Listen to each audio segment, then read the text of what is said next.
thank you, Toni, for that very generous introduction and welcome to this event.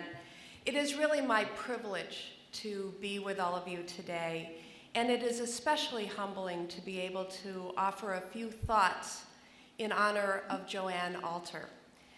Joanne was progressive, gutsy, and she took no guff from anyone. And if we're going to talk about women in government, she's exactly the kind of woman you want to start with. You know, at Emily's List, the organization dedicated to electing more women to office, they've found through studies that you need to ask a woman to consider running for office 7 times before she says yes. And women say no for a variety of reasons. They say no because they've been told no so many times in their lives. And they say no because they believe correctly that it's going to be hard. Women never get handed opportunities in office. They never run unopposed in their first races and just walk into a safe seat. And no one ever assumes that a woman is going to win. And they say no because they don't believe they know enough to run. Which, if you think about it, is not crazy. I have at times in my career felt a near compulsive need to be able to answer any question that a voter might ask me about any issue. I think we would all feel that way. I mean, how could you run for office if you don't have the answers? The thing is, that doesn't seem to bother the men. Now, I don't mean to suggest that men don't know what they're talking about. I mean that they're okay running for office, even if they might not know all the answers. And we should be too. Before I first ran for the state assembly in Wisconsin, I was serving on the Dane County Board of Supervisors.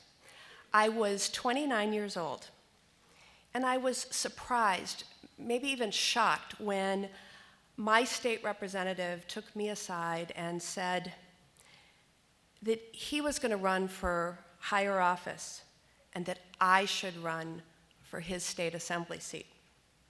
I have to tell you, it took my breath away. I would close my eyes, and I couldn't see myself doing that job. Me? I mean, me? And a few years later, when I was asked to think about running for Congress, I had exactly the same reaction. When I closed my eyes, it was really hard for me to imagine myself serving in Congress, walking into the Capitol every day, working with my heroes. Wisconsin had never sent a woman to Congress before. But I knew 2 things. First, I knew that if you wait until it's easy, if you wait until you think that the world is ready, if you wait until somebody hands you the perfect opportunity on a silver platter, then what you'll spend your life doing is waiting. But second, I knew that it had been done before. I will never forget the 1984 Democratic National Convention. Now, that's not something that's said very much.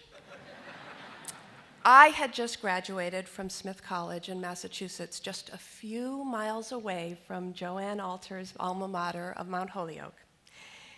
And I'd moved back home to Madison, Wisconsin. I had no job. I was in my first efficiency apartment, and I was watching the convention on my tiny little television set. And that's when Geraldine Ferraro walked across that giant stage and took the podium to accept the nomination as the Democratic nominee for vice president. I was this young woman with my whole life ahead of me. And as I watched that moment, I said to myself, I can aspire to anything. I can do anything. Joanne Alter broke the glass ceiling of Chicago's democratic machine. She was unbelievably courageous. But stepping up and serving wasn't easy, even for her. When she was first able to get a meeting with Richard Daley, she confronted him about his all-male ticket, explaining to the powerful mayor that it was the 20th century. She handed him a list of 32 women who were highly qualified to serve, a list that did not include her name. But Richard Daley was no dummy. He knew that it would be far better not to just have her on his side, but on his ticket. And so he put her on the ballot, and she went on to become the first woman elected to public office in Cook County history. Joanne set an example for every woman who stepped up and said yes when somebody asks her to run, and for the women who didn't wait around for someone to ask her to run. And she didn't just set that example by running and winning. She set that example by leading. She set that example by being really, really good at what she did. And then when she went on to become a national and global leader in the effort to make sure that women's voices are heard, she did so with credibility that came not just from the courage she showed in running for office, but from the integrity she displayed while serving in office. A lot has changed since then, especially in the last several years. The first time there were ever 3 women serving at the same time in the US Senate was in 1992. And 2 decades later, there are 20 of us.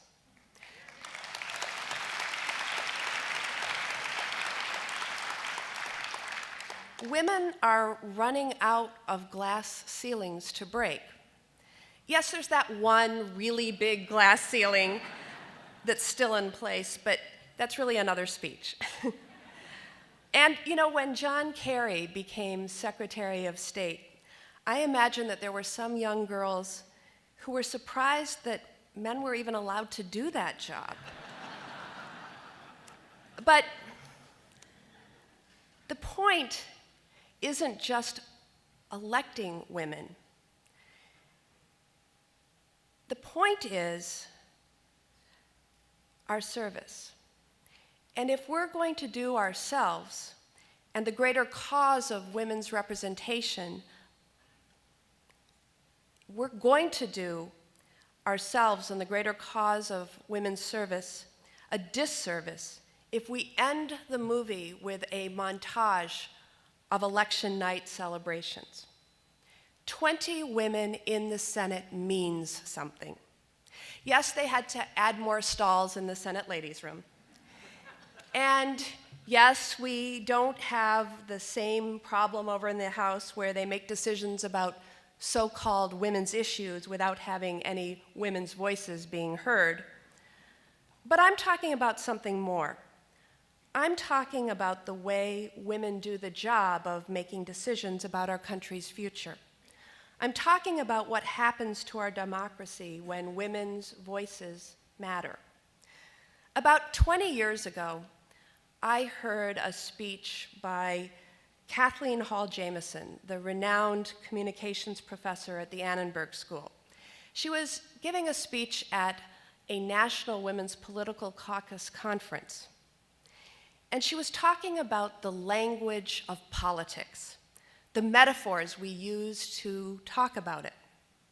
Now, if you read political coverage in the newspaper, or if you watch Fox or MSNBC or CNN, you've probably noticed the same thing that she talked about 20 years ago in that speech.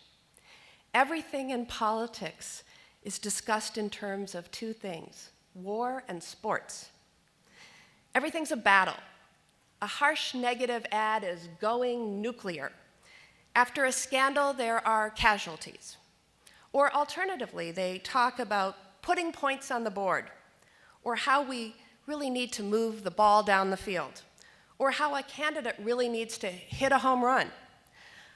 Our campaigns are divided into the ground game and the air war. And if you think about it, that actually works for both war and football. Now, look, lots and lots of women have served in war or have been really competitive athletes, or at the very least are perfectly conversant in either one. But when you talk about politics in terms of war or sports, you're talking about politics and creating mental images that exclude women. If you hear that two candidates traded blows hoping to strike a knockout punch, do you imagine either one of those candidates being women? If you hear that both sides of the budget negotiation have settled into their trenches, do you imagine a woman in those trenches? So her question was, what's a better metaphor or language that's equally accessible to both men and women? She suggested that we look to the classics for a start. For instance, the idea of a quest, a goal that people unite around achieving.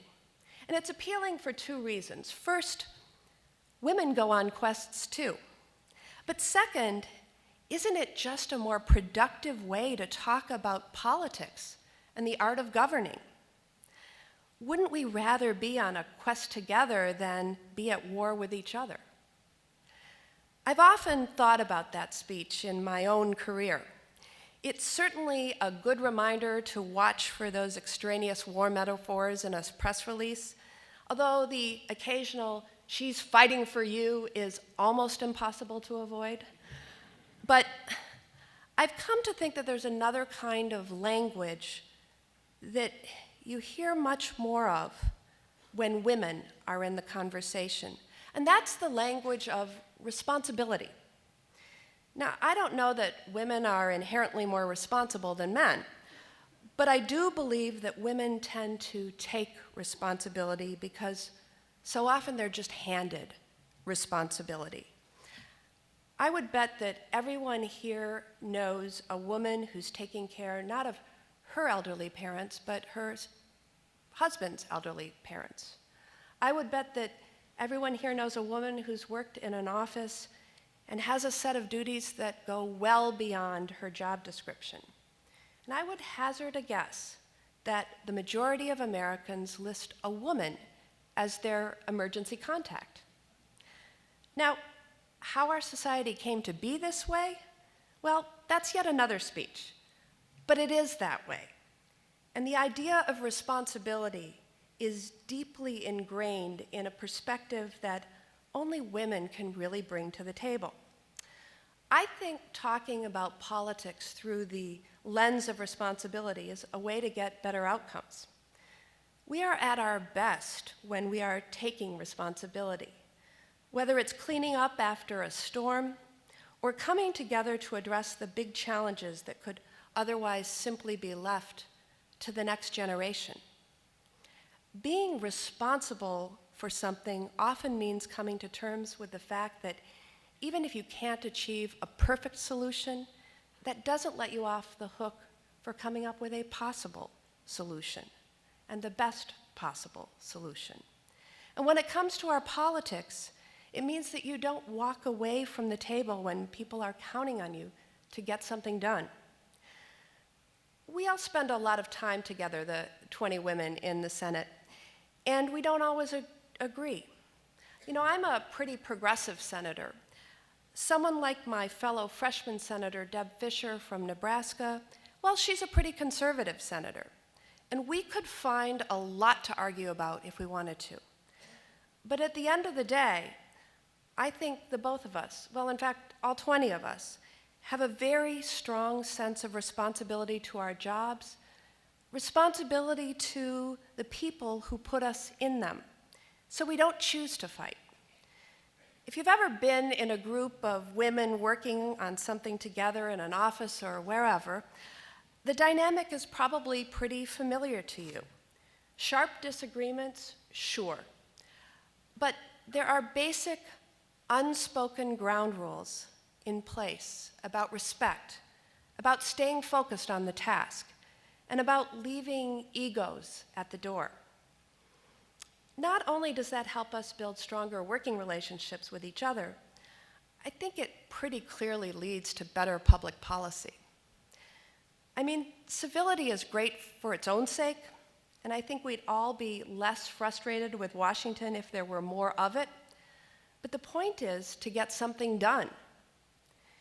And so on the unfortunately rare occasions when Washington is working, more often than not, you see, it's a woman who's making it work. Who led the effort to broker a bipartisan end to the government shutdown? Susan Collins. Who's running the Appropriations Committee, making sure that bridges and roads are still getting built and important programs are getting funded? Barbara Mikulski. Who's running the Budget Committee, one of the only serious conversations about how we're going to address the long-term fiscal situation? Patty Murray.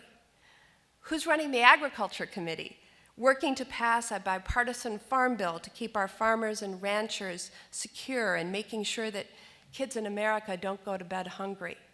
Debbie Stabenow.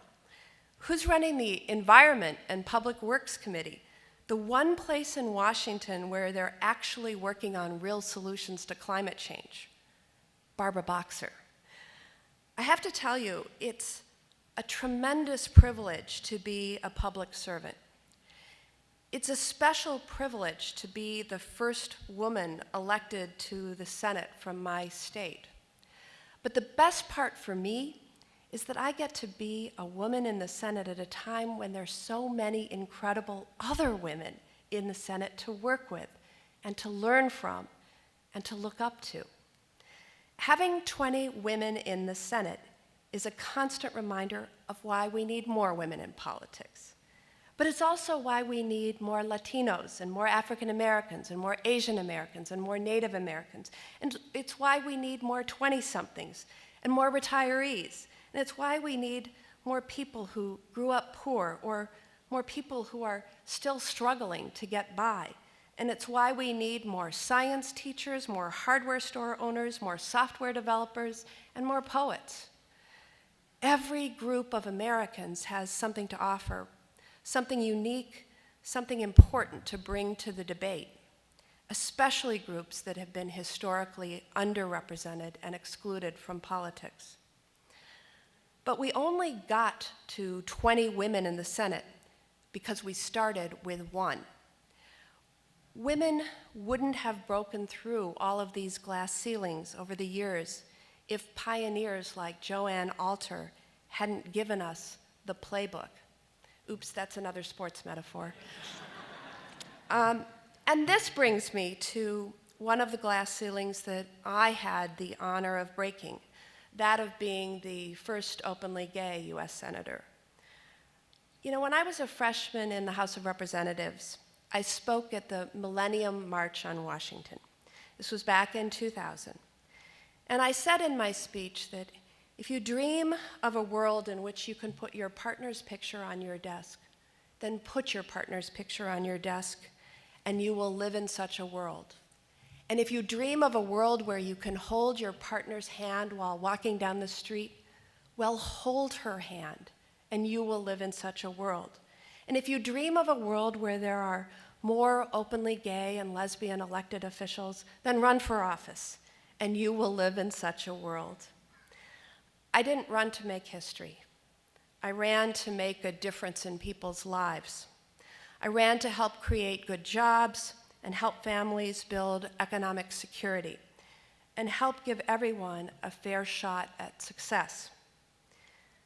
And if you don't think it makes a difference who's making the laws, just think about the progress we made this week. Not only did we finally pass the Employment Non-Discrimination Act in the US Senate,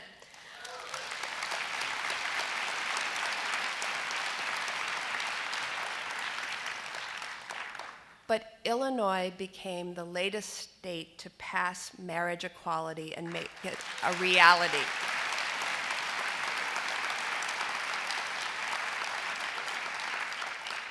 Congratulations. I'm so excited that my home state of Wisconsin is now surrounded by marriage equality states where everyone can marry the person he or she loves. So the policy stuff really does matter. But I also know that because I won and because I'm here, that has an impact on people like me who will come after me. We're moving towards being a country where a young woman, a young lesbian, doesn't have to close her eyes and imagine someone like herself serving in elective office, because she can open her eyes and she can see real diversity in Congress. Back when I was serving in the Wisconsin State Assembly, a 4th grade class was visiting the assembly chamber on a field trip. And I'll always remember that after our session concluded and that classroom of children gathered on the floor of our assembly, a young girl came up to me and she tugged on my sleeve and said, "Which seat is yours?" And I pointed over to the big chair and she jumped right into it, got all comfy, her feet didn't even touch the ground, and she said, "I like the feel of this." And I knew at that moment that she could see herself there so comfortably because she had seen a face like mine. When we participate in public life, especially when, like Joanne Alter, we haven't been invited, we can affect change well beyond winning an election or passing a law. So if somebody asks you to step up and participate, do it. And if nobody asks you, definitely do it. I really want to thank all of you, and especially the Alter family, for inviting me to be a part of this great event and for the chance to share some thoughts with you and honor a woman who was never shy about sharing hers. Thank you.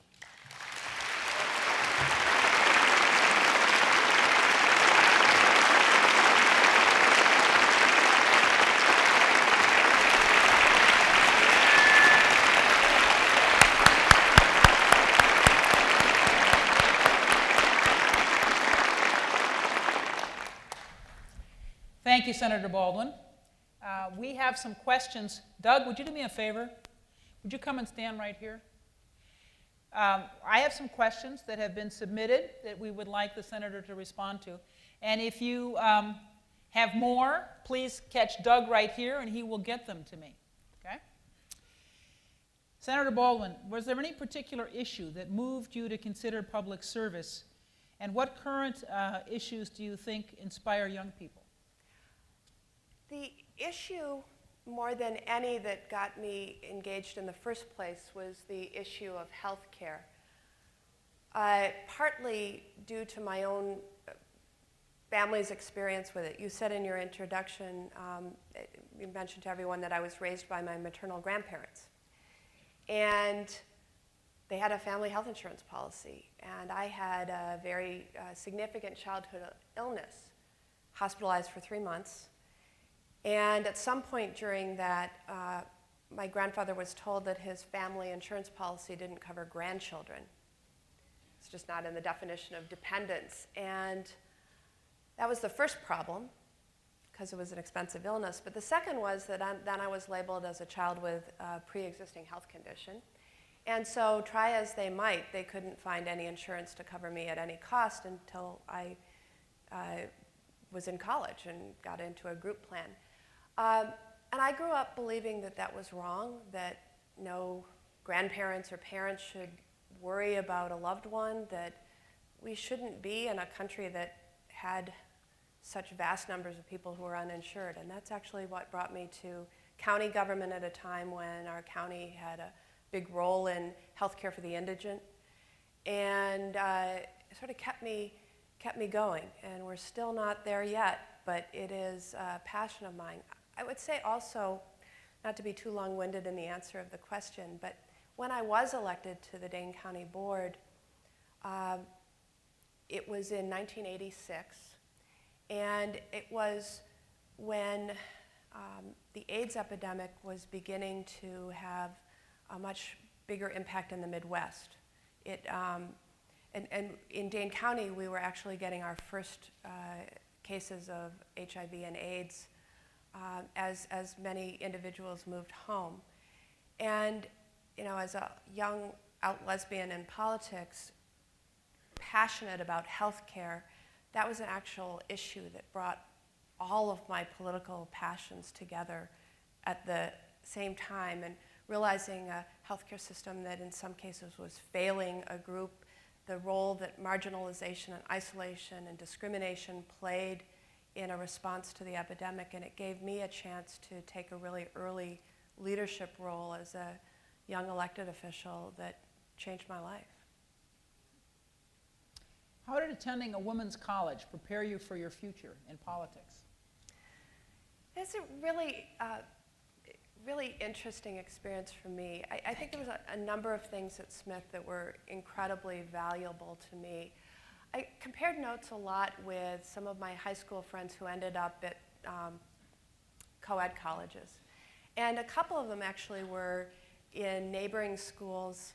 For the Seven Sisters folks around here, Amherst had just gone co-ed a couple of years before, and they were just talking about the culture and the context of learning in that environment where professors had been all accustomed to always calling on males, and they had a few women in the class, and how that worked. I just really appreciated being in an environment where every leader was a woman. In school elected, the student government, et cetera. I also, when you introduced me, you got a gasp when you said, I was a double major at Smith College, and I was trying to figure out if it was because you said I was a math major or because you said I went to Smith College. But there's a perfect confluence of the two, because at the time I was studying as a math major at Smith, 1% of the nation's faculty in math was female. But at my college, 50% of the faculty was female, and it just provided me with an opportunity to be in an environment where it didn't seem like there were glass ceilings. And I think that was a great preparation. The law school I went to at UW-Madison was certainly co-ed, but I was already in those very impressionable years feeling a great sense of confidence by the time I landed there. How do you think you overcame the stigma of being a Madison liberal and achieved success with a state decidedly purple in its electorate? I really think that it is about listening to people, listening to voters, and proving that you're going to fight for them, and that the ideology at some points in our political history are less as important as having this feeling that you're going there to, I'm going to use the metaphor, fight for them. But I think that was absolutely critical. I think about our state's very slow recovery from a deep recession. I think about the real hit. Wisconsin's a huge manufacturing state. It's usually number 1 or 2 in the country, going back and forth with Indiana as a % of our overall economy. And manufacturing had taken such a hit. And I had been fighting in the House on things on policies to level the playing field in terms of global competition, so that at least, on a level playing field, our workers have a fair shot, and that's all they need, because if they have a level playing field, they're going to win. So, I really think it was that connection with the voters at a time when there's a lot of cynicism about public officials and what their true agenda is. They wanted somebody who was going to go there and work for them, and I think it was all about. how important are earlier local elections in your own political progress to statewide or national elections? You know, I definitely took a stepladder approach, and I am really grateful for having that opportunity because I learned along the way, and I certainly made mistakes, any number of mistakes in my time in public service and public office. But most of them I made when there was a smaller spotlight or perhaps even no spotlight. Toni and I were talking before about the Dane County Board of Supervisors, on which I served for 8 years, versus the Cook County Board. We have a county of, at the time, 400,000, 41 county board supervisors. So I was working in a mini legislature. I had 10,000 constituents. And frankly, to get coverage as in the press or on television, that was really rare, but very little coverage. So as I made my mistakes, I could learn from them without them being huge gaffes that would haunt me later. And so learning as you go was really valuable to me. I would certainly recommend it, but boy, I'm serving with a bunch of women who'd never run for office before they ran for the US Senate. So it certainly can be done other ways. This was the right way for me, and I learned a lot along the way. There are a number of questions about the possibility or probability of the Employment Non-Discrimination Act passing in the House. Would you like to comment on that? Yeah, we certainly know what a challenge that will be, given that on the eve of our vote in the Senate, the Speaker of the House expressed his personal opposition to the legislation. And we have known by watching him over the past year that he's been very reluctant to bring legislation forward, even if it's gotten enormous bipartisan support in the Senate, as Enda just did this week. That said, I'm a veteran of the, I'm going to use all these metaphors again. I'm a veteran of other civil rights battles, other LGBT civil rights battles in the Congress when I served in the House. And both the James Byrd and Matthew Shepard Hate Crimes Act, as well as the repeal of Don't Ask, Don't Tell, passed as a part of a larger piece of legislation, legislation that was viewed as must-pass legislation. So that's not that's not out of the norm to do. And so that's one way where you could get this policy in front of the House of Representatives. There's other procedural ways, something called a discharge petition, whereby if a majority of members of the House were to sign a petition, it could get brought immediately to the floor. Who knows? But I think one of the most important things is that on this week, when we had such a broad bipartisan vote in support of an inclusive Employment Non-Discrimination Act, that we need to harness that momentum and send a message that this is something that the vast majority of the American people support. In fact, a recent poll suggested that 80% of America believes it already is federal law. And so this is not a heavy lift politically. It shouldn't be for the House of Representatives. That said, we have a lot of work to do on the House side. So there are a couple of questions here about marriage equality and your views on the likelihood that support for marriage equality will become uniform across the country. This has been one of the issues on which public opinion has changed more quickly than any I can remember. It was I'm going to take Wisconsin for a second, which sadly has a constitutional amendment excluding same-sex couples from marrying. It passed in 2006 with a surprisingly large margin to me, 58% of the vote favored that amendment. I don't believe it would pass today.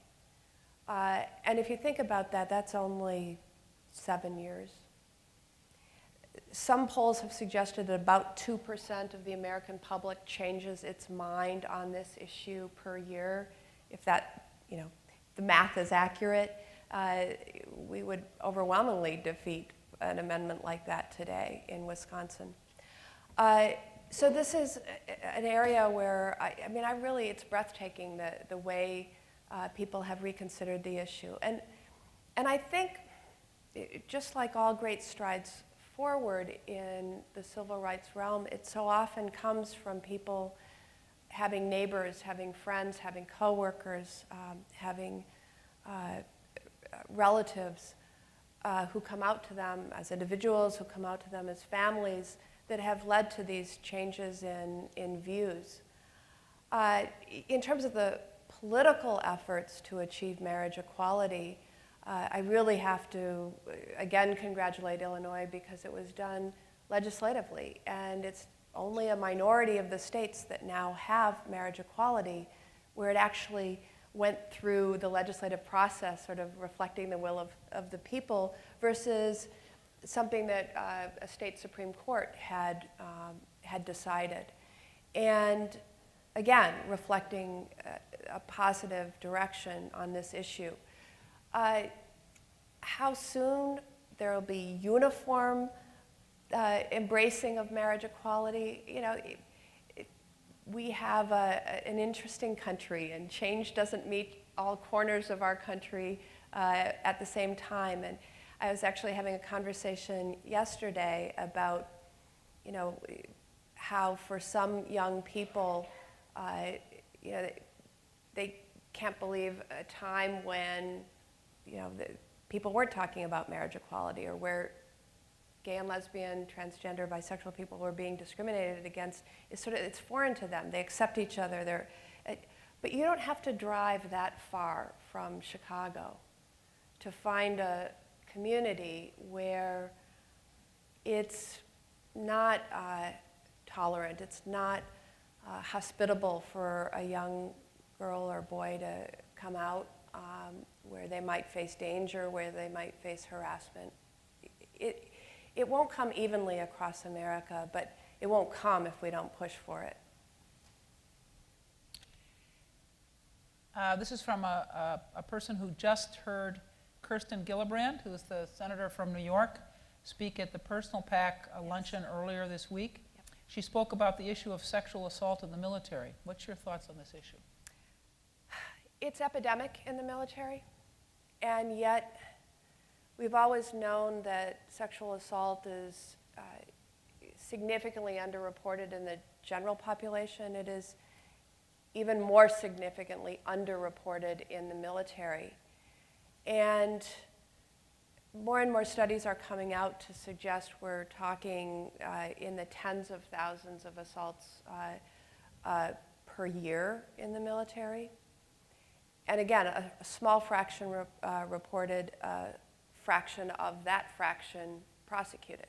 So there's an epidemic and a really significant problem.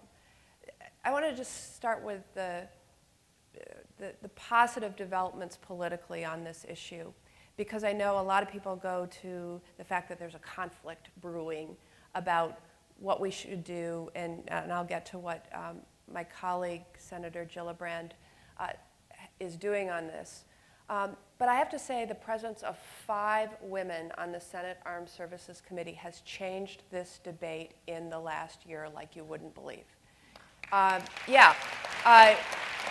You'll see this lineup of military leadership at a hearing, and you'll just watch these incredible leaders go after them. That's not acceptable, and why shouldn't we do this, and why aren't you doing that?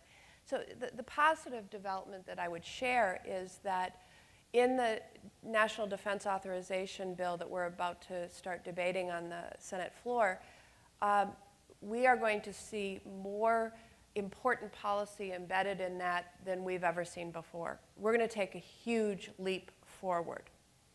The programs the training that every new service member will have all throughout the military leadership. And so there's significant things that are going to happen when we pass this bill this year. The debate has been around the culture that leads to such a significant lack of reporting of the crime. And the major policy question is, should prosecution decisions be within the chain of command, or should it be sent outside the chain of military command to a group of military attorneys to make a legal decision?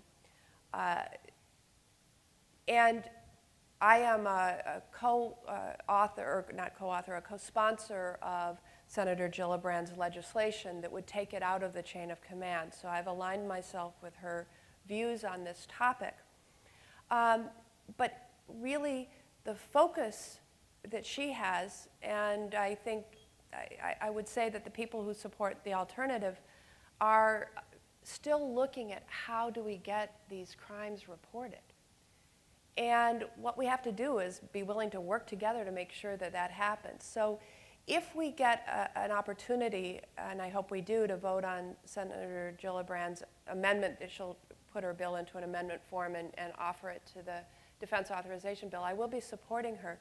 But it's also possible that we'll be able to work out something that allows people to feel the safety within the military to report these crimes. And I just know that there'll be a lot of media focus on the disagreement on approaches, and I want you all to remember that there is just an incredible amount of work that has been done that's very positive because of the women on that committee, that's going to pass regardless of the outcome of this particular disagreement in approach, that we need to be really proud of because it's going to help women and men who have been, serving us, and not only serving us, but in war you're prepared for horrible things to happen, but not from your fellow service members. And so we've got to step up for these people who serve us and serve freedom. Thank you. We have time for one last question, and that's about your speculation on presidential candidates in 2016. Well, I'm ready for Hillary.